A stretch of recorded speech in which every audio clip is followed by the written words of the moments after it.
Sebelum lanjut nonton video ini, jika kalian suka dengan channel Pegawai Jalanan, silahkan kalian support kami dengan cara subscribe dan klik tanda loncengnya. Silahkan gunakan headset Anda untuk mendapatkan kualitas suara yang jernih. Selamat menonton.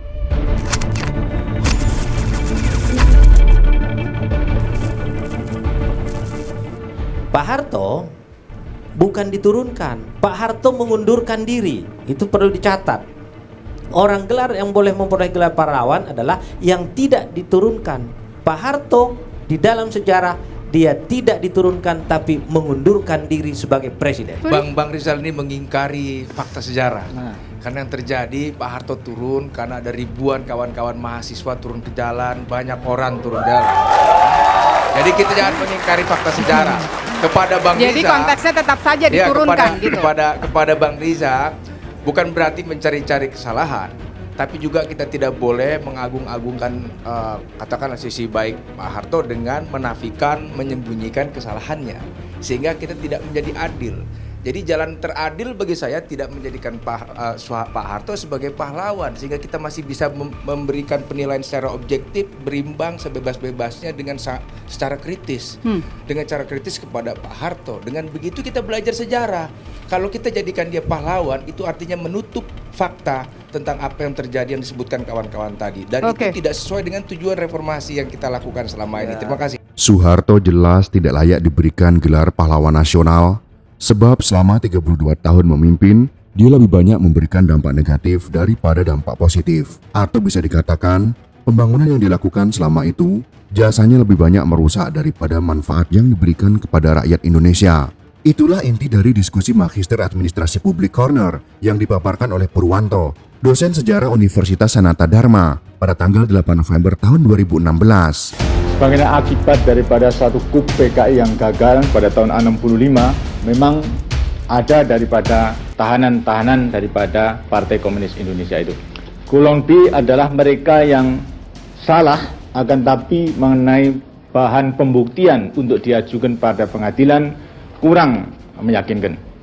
Mereka tidak segera dilepaskan kepada masyarakat karena masyarakat itu sekalipun diberitahu tidak ada pembuktian yang kuat untuk diadili, bagi rakyat yang melihat dengan mata kepala sendiri bahwa mereka itu melakukan penculikan, melakukan pembunuhan, melakukan pembakaran di desanya, tidak mungkin dikatakan kalau mereka tidak salah.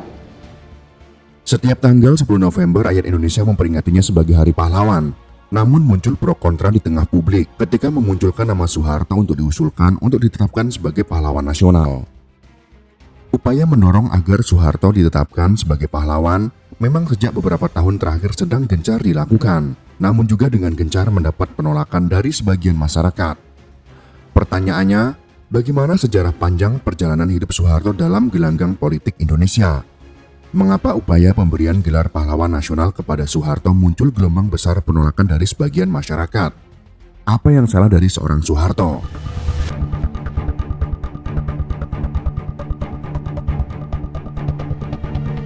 Tentunya dalam segala hal akan ada pro dan kontra, tidak terkecuali rencana pengangkatan Soeharto menjadi pahlawan nasional. Tergantung dari sudut mana kita memandangnya, apakah dari sudut orang yang berseberangan dengan Pak Harto secara politik, atau jejak-jejak panasnya politik pada masa lalu. Tentunya sebagai manusia pasti ada kelebihan atau bahkan kekurangan, tidak terkecuali semua pahlawan nasional kita. Akan tetapi apakah kita akan menghilangkan kebaikannya? Harusnya kita sebagai bangsa yang besar dapat lebih objektif lagi. Sedangkan menurut budayawan Jaya Supratna menilai, Presiden Indonesia kedua Soeharto layak mendapatkan gelar pahlawan nasional karena jasanya di bidang ekonomi. Saya pribadi mengenal Soeharto dan kagum, sehingga menurut saya layak. Dari sisi ekonomi, Soeharto berhasil menyelamatkan kebangkrutan bangsa, kata Jaya Supratna menjelaskan alasannya. Pendiri Museum Rekor Dunia Indonesia tersebut mengatakan hanya menilai dari jasa Soeharto di bidang ekonomi saja, sebab apabila membicarakan bidang lain seperti politik misalnya, bisa memunculkan penilaian yang berbeda. Kalau dalam ekonomi, sulit diingkari jasa Soeharto, kata Jaya kembali menambahkan. Jaya menilai gelar pahlawan nasional dianugerahkan pada individu yang telah berjasa bagi bangsa dan negara. Dia menyadari bahwa wacana penganugerahan Soeharto memang memunculkan dua pendapat. Ada yang menganggap sangat layak dan tidak layak. Ini dampak alam demokrasi, karena kita bukan lagi hidup di zaman indoktrinatif. Sekarang rakyat ikut menentukan, maka wajar terjadi polemik, kata Jaya kembali. Memang benar dalam dunia demokrasi yang bebas, semua orang mempunyai pendapat yang berbeda. Akan tetapi tinggal bagaimana kita mempertahankan pendapat kita masing-masing. Memang pada masa Soeharto menjabat presiden banyak sekali kasus-kasus kemanusiaan yang tidak terselesaikan sampai saat ini.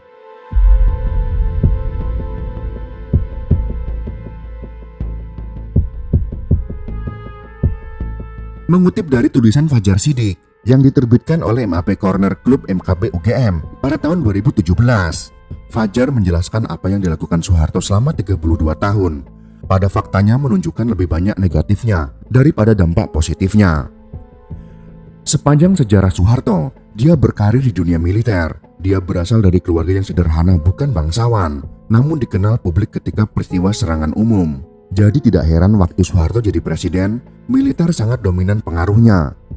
Dampaknya adalah selama sipil di bawah militer, jalannya demokrasi pasti terganggu dan terancam. Inilah yang bisa dirasakan sampai saat ini.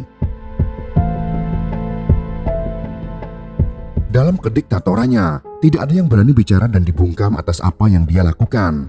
Baru pada tahun 1998, peristiwa reformasi pun terjadi, kemudian memaksa Soeharto turun dari kursi presiden. Namun selama 32 tahun itu pula, pembangunan yang dilakukan terhadap kekayaan Indonesia lebih banyak dirusak daripada manfaatnya yang diberikan untuk rakyat. Menurut Fajar, hal ini ditandai dengan dikeluarkannya Undang-Undang Nomor 1 Tahun 1967 tentang penanaman modal asing untuk memberikan akses seluas-luasnya terhadap perusahaan-perusahaan multinasional untuk mengeksploitasi sumber daya alam Indonesia. Bahkan peraturan tersebut menjamin tidak akan dilakukannya nasionalisasi perusahaan asing yang ada di Indonesia.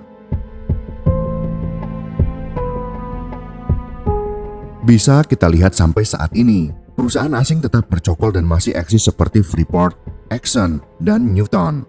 Selain itu, peristiwa berdarah pembantaian 1965 meskipun bukan skenario sepenuhnya oleh Soeharto, namun Soeharto yang harus bertanggung jawab karena dari Soeharto lah yang menunjuk pertama kali bahwa PKI sebagai dalang pemberontakan yang perlu dihabisi dengan dalih kepentingan negara. Bisa dikatakan bahwa Soeharto menjadi pemimpin ditempuh melalui jalan berdarah.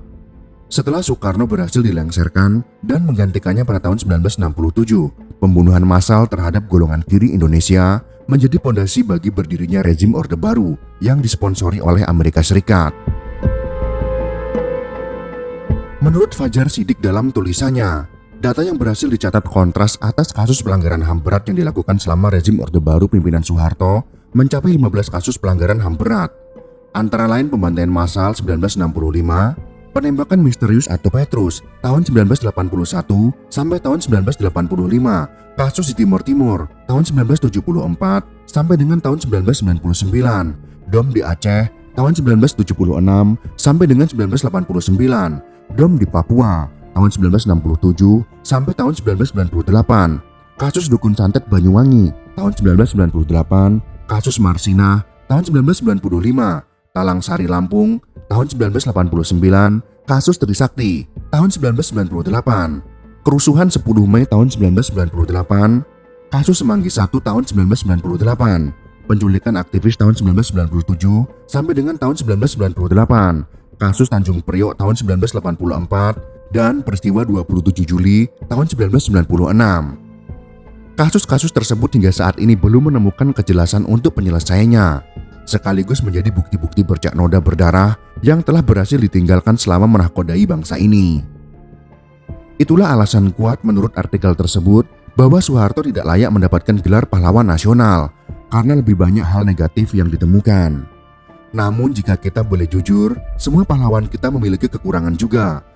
Contohnya jika kita menganggap pemimpin tertinggi yaitu presiden yang harus bertanggung jawab atas segala peristiwa kemanusiaan yang terjadi, maka peristiwa revolusi sosial di Sumatera Timur pada tahun 1946, peristiwa Bulungan 1964, peristiwa Lubang Buaya tahun 1965, dan lain sebagainya, apakah akan mengurangi gelar pahlawan untuk Presiden Soekarno? Tentu saja tidak, Karena kita juga harus melihat sisi lainnya, yaitu usaha beliau dalam menyatukan bangsa, membangun bangsa dan negara sebagai proklamator dan lain sebagainya.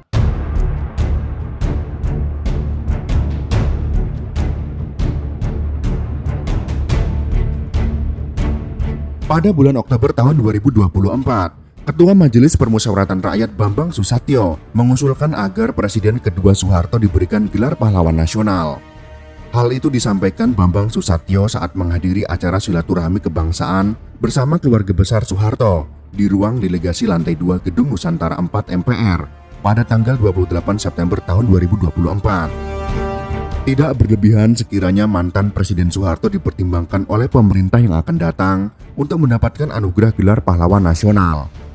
Selaras dengan mendapatkan martabat kemanusiaan dengan peraturan perundangan, kata Bambang Susatyo atau dikenal dengan Bamsud menjelaskan. Bamsud menyebutkan Soeharto merupakan salah satu putra terbaik bangsa yang juga harus dihormati jasa-jasanya selama hidup. Menurut Bamsud, Soeharto telah berusaha mengabdikan diri sebaik-baiknya dalam menjalankan tugas sebagai presiden dan berjasa besar dalam mengantarkan bangsa Indonesia beranjak dari negara miskin menjadi negara berkembang. Sekali lagi membawa Indonesia dari negara miskin menjadi negara berkembang. Catatan sejarah menjadi bukti, tahun 1960-an adalah salah satu periode tersulit yang bangsa kita hadapi sebagai sebuah negara. Tahun 1963, pertumbuhan ekonomi Indonesia kontraksi minus 2,25%. Kemudian pada tahun 1966, inflasi melonjak hingga 635,3%. Kata Bamsud kembali menjelaskan. Dan tahun 1967, Indonesia adalah negara miskin dengan catatan utang sebesar 700 juta dolar Amerika Serikat. Jadi jauh lebih kecil dari yang sekarang. Namun beratnya tantangan kebangsaan itu tidak menyurutkan langkah Bapak Haji Muhammad Soeharto. Kata Bamsud menambahkan lagi. Kita ketahui pada masa itu, Presiden Soeharto dibantu tim pakar ekonomi seperti Profesor Sumitro Joyo Hadikusumo, ayah dari Prabowo Subianto, berhasil mengembalikan keadaan pada tahun 1969 atau setahun setelah menjabat presiden, sehingga pertumbuhan ekonomi melonjak tajam menjadi 12% dan inflasi berhasil ditekan pada kisaran 9,9% pada masa itu. Kemudian Majelis Permusyawaratan Rakyat atau MPR mencabut nama Presiden Soeharto dari ketetapan MPR nomor 11 tahun 1998 tentang penyelenggaraan negara yang bersih dan bebas korupsi, kolusi, dan nepotisme atau KKN. Namun terkait dengan penyebutan nama mantan Presiden Soeharto dalam TAP MPR nomor 11/MPR 1998 tersebut, secara diri pribadi, Bapak Soeharto dinyatakan telah selesai dilaksanakan karena yang bersangkutan telah meninggal dunia. Ujar Bamsud menjelaskan posisi pribadi Pak Harto dalam TAP MPR tersebut.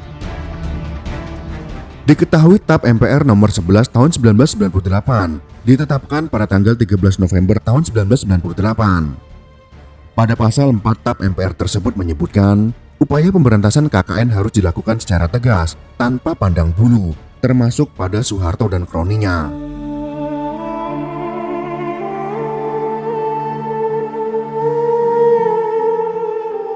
Kesimpulan materi kali ini, apakah Pak Harto layak atau tidak untuk diberikan gelar pahlawan nasional?